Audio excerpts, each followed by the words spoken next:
नमस्कार दोस्तों, कैसे हो? आज की इस वीडियो में हम जानेंगे कि आप कैसे किसी भी बैंक की स्टेटमेंट को डाउनलोड कर सकते हो, चाहे वो आपका अकाउंट कोटक महिंद्रा में हो या एसबीआई में हो या बैंक ऑफ बड़ौदा में हो। तो चलिए देखते हैं आप कैसे आज की वीडियो में बैंक की स्टेटमेंट को डाउनलोड कर सकते हो उसकी ऑफिशियल ऐप की मदद से। तो पहले मैं आपको दिखा देता हूँ कि आप कोटक की जो स्टेटमेंट है वो कैसे डाउनलोड कर सकते हो। सबसे पहले आपको कोटक ओपन करना है, उसके बाद आपको एक व्यू मोर का ऑप्शन मिलेगा, आपको उस पर क्लिक करना है। जैसे आप व्यू मोर के ऑप्शन पर क्लिक करेंगे आपके सामने कुछ ऐसे इंटरफेस आएगा, आपके सामने जितनी भी ट्रांजैक्शंस आपने करी हैं वो सारी यहाँ पे आ जाएंगी। आपको नीचे एक ऑप्शन मिलेगा डाउनलोड स्टेटमेंट का, आपको इसके ऊपर आपको क्लिक करना है। जैसे आप इसके ऊपर क्लिक करेंगे आपके सामने ये दो ऑप्शन आएंगे, सेविंग्स अकाउंट और कंसोलिडेटेड। इस पे आपको क्लिक करना है। जैसे मैं सेविंग्स करना चाहता हूँ, मैंने सेविंग्स पे क्लिक करा।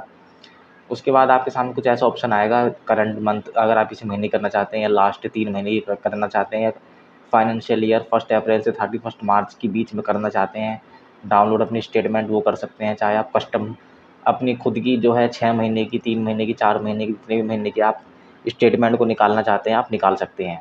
अगर बाई चांस इन केस आपको अगर स्टेटमेंट डाउनलोड नहीं होती है, वो बोलता है कि आपको एक महीने की आप निकालो, आप इकट्ठी नहीं निकाल सकते एक साथ, तो आप इस पे ईमेल के ऑप्शन पे क्लिक कर देंगे, ईमेल स्टेटमेंट, और अपने जो डेट है वो सिलेक्ट कर लेंगे।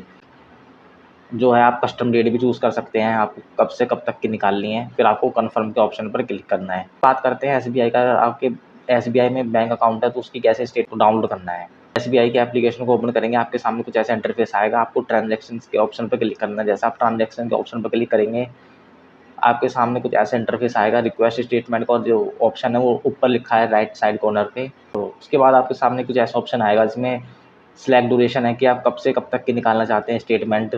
अपने अकॉर्डिंगली आप यहाँ से डेट जो है सिलेक्ट कर सकते हैं, या फाइनेंशियल ईयर में कब से कब तक की निकालना चाहते हैं, यहाँ पे आप जो है अपनी उसकी डेट सिलेक्ट कर सकते हैं। फॉर्मेट क्या रखना है, पीडीएफ है, एक्सेल है, अपने अकॉर्डिंगली जो है सिलेक्ट कर सकते हैं। अगर आप इंक्लूडिंग नॉमिनी की डिटेल निकालना चाहते हैं तो उस पर क्लिक कर सकते हैं, आपके सामने कुछ ऐसे ऑप्शन आ जाएंगे। चाहे डाउनलोड कर सकते हैं, चाहे ईमेल्स के ऑप्शन पर क्लिक करके ईमेल पर भी आपकी जो स्टेटमेंट है वो आ जाएगी। उसके बाद जो ड्यूरेशन है वो आपकी ड्यूरेशन में कुछ इस तरह के ऑप्शन आएंगे, current month, last month, 3 month, current financial year, last financial year, और कस्टम डेट। कस्टम डेट का मतलब ये है कि आप जितने भी दिन के निकालना चाहते हैं, 1 महीने, 2 महीने, 3 महीने, 4 महीने, या जितने भी महीने के आप निकालना चाहते हैं वो कस्टम डेट यहाँ से सिलेक्ट कर सकते हैं। उसके बाद जो है फाइनेंशियल ईयर, जो आपको कब से कब तक की निकालनी है आप अपने अकॉर्डिंग सेट कर सकते हैं। उसके बाद जो है फॉर्मेट है इसका, पीडीएफ, एक्सेल, ये आप अपने अकॉर्डिंग सेलेक्ट कर सकते हैं। वैसे आप पीडीएफ में निकालें तो बहुत ज़्यादा बेहतर होगा। आप पीडीएफ के ऑप्शन पर क्लिक कर देंगे तो आपकी जो स्टेटमेंट है वो निकल जाएगी। अब यहाँ पे ध्यान देने वाली बात ये है, अगर आपकी जो ट्रांजैक्शन है वो 2000 से ज़्यादा है, मतलब 2000 ट्रांजैक्शन से आपकी जो ट्रांजैक्शन है वो ज़्यादा है, तो यहाँ पे एक ऑप्शन है कि आप 2000 ट्रांजैक्शन तक ही निकाल सकते हैं अपनी स्टेटमेंट, उससे ज़्यादा निकालनी है तो फिर आपको टुकड़ों में निकालनी पड़ेगी। उसके बाद दूसरा ऑप्शन ये है कि आप मैक्सिमम 5 डाउनलोड ही कर सकते हैं अपने अकाउंट के अंदर 1 दिन के अंदर, उसके बाद अगले दिन फिर 5 कर सकते हैं। अगर आपका बैंक अकाउंट किसी और अकाउंट में, जैसे बैंक ऑफ बड़ौदा हो गया या किसी और बैंक अकाउंट में, आप उसी की ऐप की मदद से अपनी जो बैंक की स्टेटमेंट है उसको निकाल सकते हैं। अब जो बैंक की स्टेटमेंट आपकी निकल के आएगी उसके अंदर एक पासवर्ड होता है, वो पासवर्ड प्रोटेक्टेड रहती है। तो आपकी यहाँ पे आ जाएगी, मैं आपको एक बार फ़ोटो शेयर कर देता हूँ। इस फ़ोटो में लिखा है कि अगर आपका जो पासवर्ड है वो है 5 डिजिट का पासवर्ड है, आपको अपने नेम की जो 5 डिजिट हैं वो एंटर करने हैं। उसके बाद आपकी जो डेट ऑफ बर्थ है वो एज इट इज़ आ जाएगी। बाई चांस अगर आपका जो नेम है वो 3 लेटर्स का ही है तो आप सिर्फ 3 लेटर्स ही लिख देंगे, उसके बाद जो आपकी डेट ऑफ बर्थ है वो सिंपली आपको सिलेक्ट कर देनी है।